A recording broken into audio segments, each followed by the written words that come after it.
Take a moment right here, feeling like it's out gear. Running, running, no. Keep running.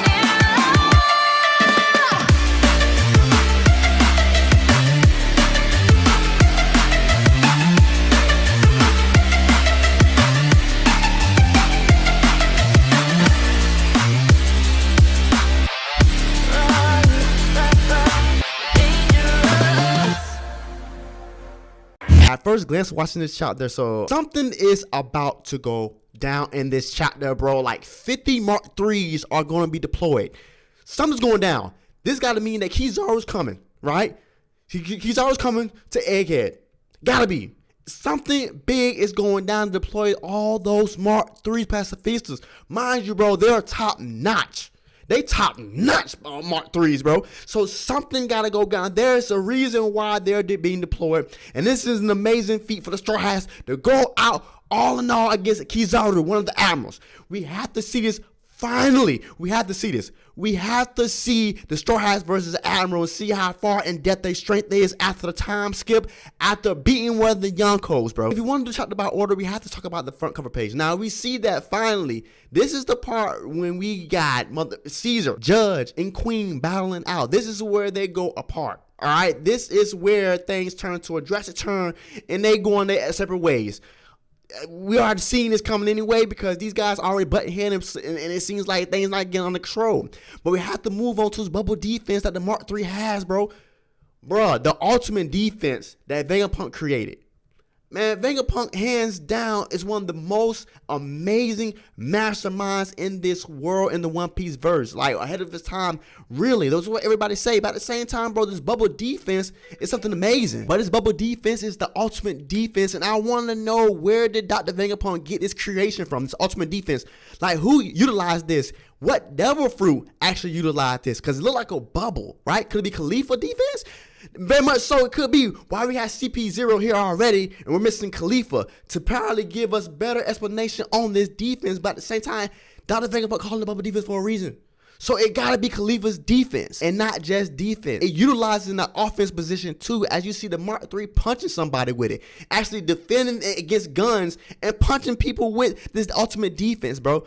Like, this is a combination, right, that Dr. Vegapunk just throws in places that we have to see, right? It's kind of a world building to actually see this this top ranked defense that Dr. Vegapunk created. And plus, I want to talk about the Mark III actually talking, saying things that we thinking like, what? Like, the Sephiroth don't even say things, and you got this Mark III saying things like, it's futile, don't move, apprehend yourself. Like, bro, like, that's one thing I can't get away from Dr. Vegapunk. He always upgrading things. I'm pretty sure these Seraphim is only stage 1. He's definitely gonna upgrade them as they progress in the storyline. But in my opinion, things took a drastic turn. If you're gonna upgrade these Seraphim, it's gonna be in private, not with the Marines watch. Because at the same time, they want Dr. Vegapunk dead. So how is he gonna continue his research? Maybe because of the revolutionaries also have guns, ammunition, and things that will make war possible. Maybe he can also go to revolutionaries and study, right?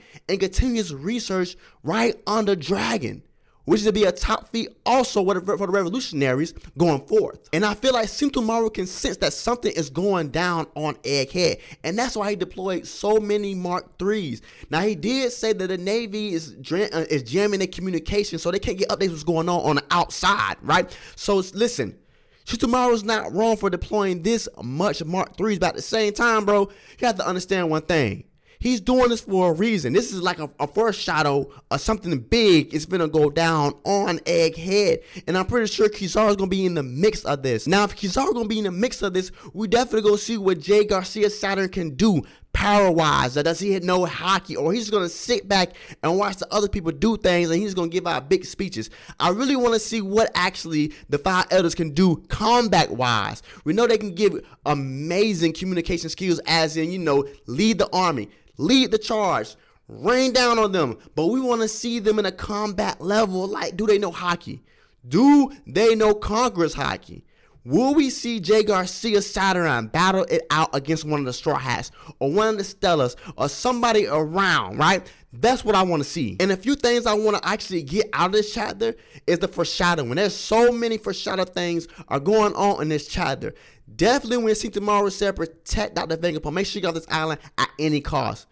I'm pretty sure that all of these Mark 3s will be destroyed, because the last one standing will successfully get Dr. Vegapunk off this island. And Dr. Vegapunk is still on the island because they still can't find Dr. Vegapunk. And also a side note, in my opinion, how did the Frontier Dome go out of its commission? Like, what was going on during that time? In my opinion, there's something going on, because we've seen Pagathorus get actually blown up or got seriously injured. And we heard some thump behind him. Now, something is not right. Somebody is working with the government alongside Dr. Vegapunk, right? Now, and this person has big shoes, and I'm pretty sure that they're wearing the boots that Dr. Vegapunk gave Zoro and Luffy. Mind you, Luffy ran his eye and he got destroyed. But something's not right. The Frontier Dome is down. Now, I don't think it's because of Seraphim destroying some of the factories. I don't think it's that. Right? It has to be somebody controlling on the outside this Frontier Dome, because now the Straw Hats of the company cannot get out of the Frontier Dome. But we have a few comedy skits in this chapter. Like, it's always good to see, Oda throw these little comedy things going around. Zoro doesn't know that he's bad at directions, and I feel like Sanji somehow care for that in this chapter. Like, Sanji's worried about Zoro getting lost. But you don't think that's big character development for Sanji, worrying about if Zoro get lost? Well, I'm in shock, and I like it. And Zoro's like, yeah, whatever. I sit with Luffy and we're guard Kaku and Lucci. And they even mentioned the best arc, in my opinion, Water 7. Like, they looking back at Water 7 like, wow, we came a long way. And they definitely came a long way from Gear 2nd and 3rd to all the way using Luffy Awakening Gear 5th. Zoro came a long way. Like, if we seen how Zoro was facing off with Kaku during the chapter, bro, it's like, come on now, bro. Zoro finna manhandle Kaku, right? So I'm like, y'all did come a long way. Y'all did. And it's much appreciated to see how far they come from Water 7. When we seen Bluto knock the mess out of Luffy, bro. And the Luffy them did come back and wreak havoc on them.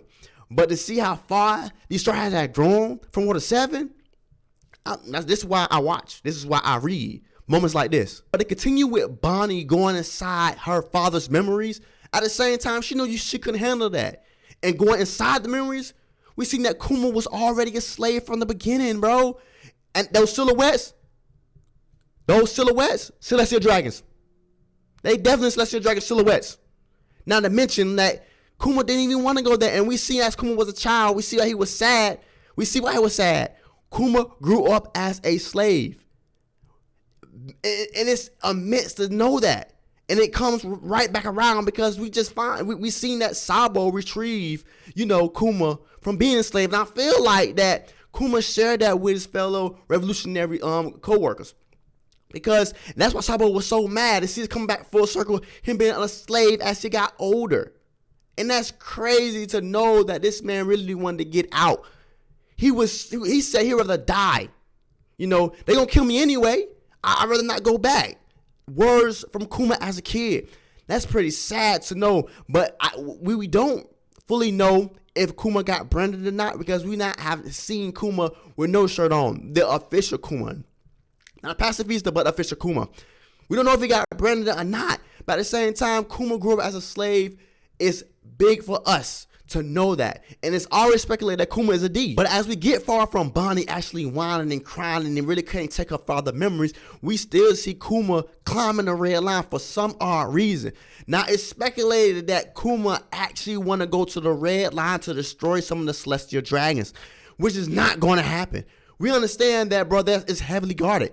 So what is Kuma's actual thoughts of what's going on in his mind right now and why he's climbing the red line? I can't wait to find out this. Now, I don't want to speculate what's going on with Kuma because I don't want to be wrong. So I really want to see this play out because he is really fighting to go to the red line. Mind you, Kuma already been to Egghead.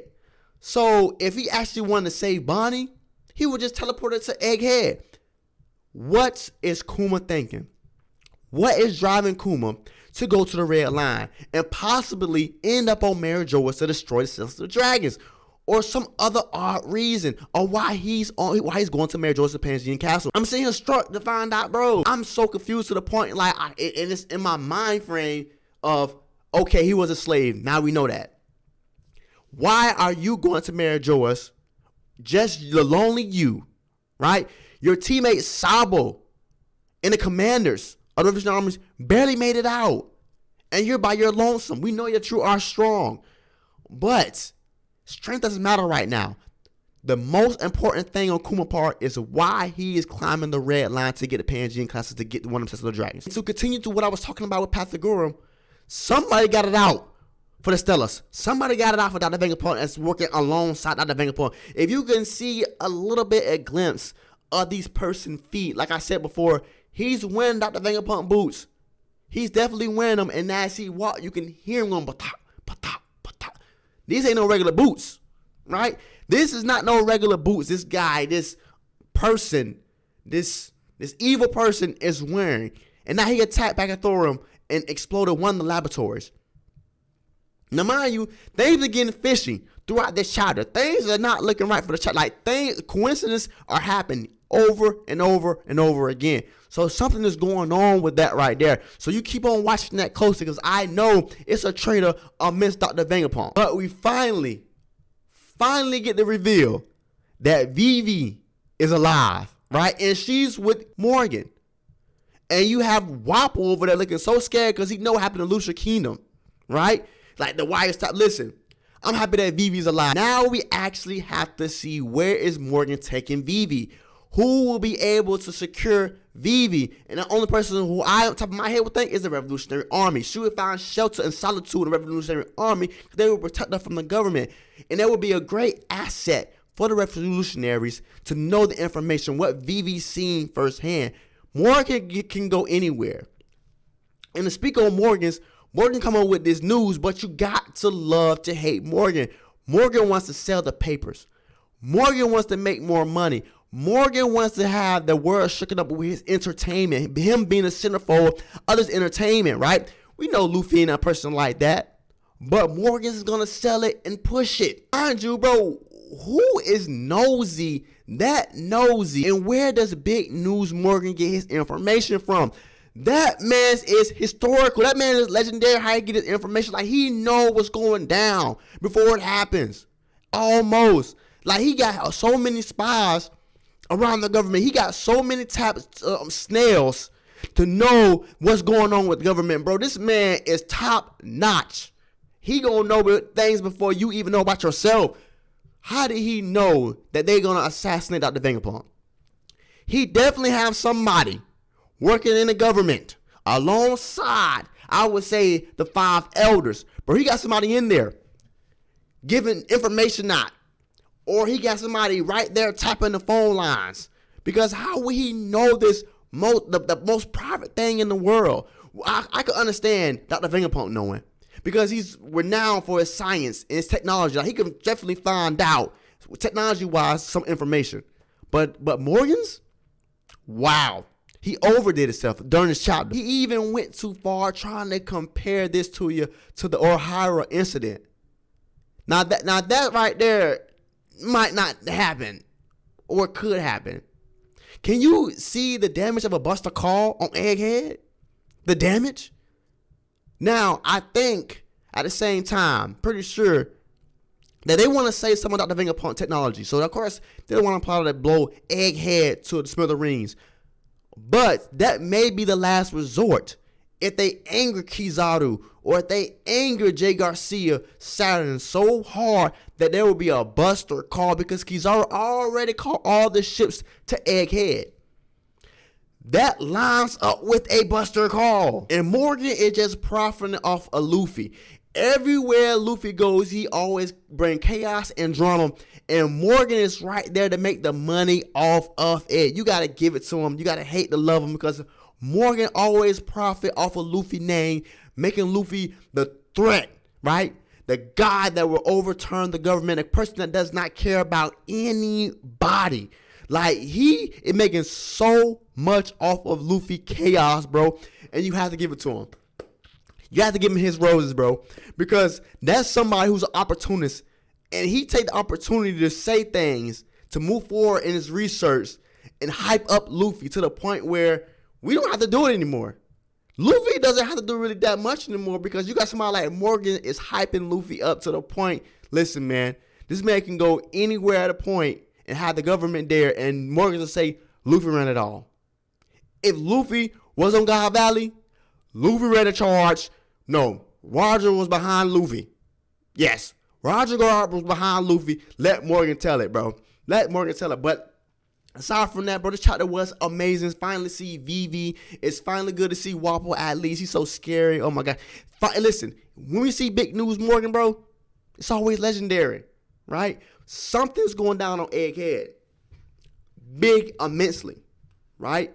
Now, if we can actually see exactly a Buster Call, full charge, going on in the current timeline, it's good.